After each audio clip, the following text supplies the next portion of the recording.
मैं लगातार 97 दिनों से बिहार मैट्रिक बोर्ड परीक्षा की तैयारी करवा रहा हूं आप लोगों के लिए।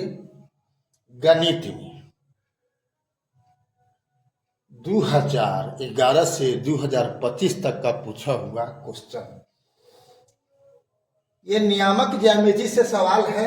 एक में बिहार मैट्रिक बोर्ड 2024 में पूछे गए, यदि बिंदुएं P 1,2, B 0,0 और C A,B संरेख हो तो A बराबर B, A बराबर 2B, C बराबर 2A बराबर B, D बराबर A प्लस B बराबर 0, इसमें से कौन सत्य होगा तो बताना है। तो आपको जानना होगा कि एक सूत्र होता है x1 into y2 minus y3 plus x2 into y3 minus y1 plus x3 into y1 minus y2 बराबर 0। तो इस सूत्र में अब यहाँ पर 3 बिंदु दिया हुआ, इसको 1 मान लो, इसको 2 मान लो, इसको 3 मान लो। ठीक है, तो पहला का होता है x1 x2, इसका हो जाएगा y2 और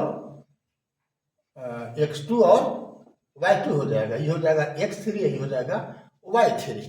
पहला का बिंदु होता है x वाला और दूसरा का बिंदु होता है y वाला। ठीक है, तो उन सभी मानों को यहाँ पर भर दिया गया, हल कर दिया गया, तो 2a बराबर b हुआ। इसमें ऑप्शन है कहीं 2a बराबर b, c है, यही आपका राइट आंसर हो गया। अगला सवाल देखते हैं। क्वेश्चन 2 है जो पूछे हुए हैं आपको 20, 21 और 23 में।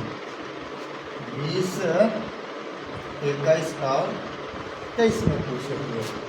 यहाँ भी 3 बिंदु दिया हुआ है, संरेख तो x का मान पूछ रहा है, तो यहाँ भी हम इसी सूत्र का उपयोग करेंगे। मान भर दिए, हल कर दिए और x का मान क्या दिया -63। आपको हल करना हर हाल में आना चाहिए, सरल करना आपको हर हाल में आना चाहिए। ये सीखने के लिए अगर नहीं आता है तो आपको बेसिक सीखना होगा। ठीक है, तो ऐसा कौन है यहाँ पर, एक बार कैसे बना सुना है यहाँ पर बता चुका हूँ। अगला सवाल देखते हैं।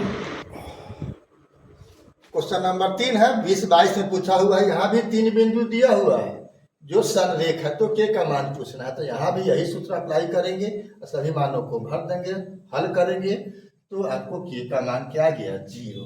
तो आंसर कौन होगा, डी होगा। अगला सवाल देखते हैं।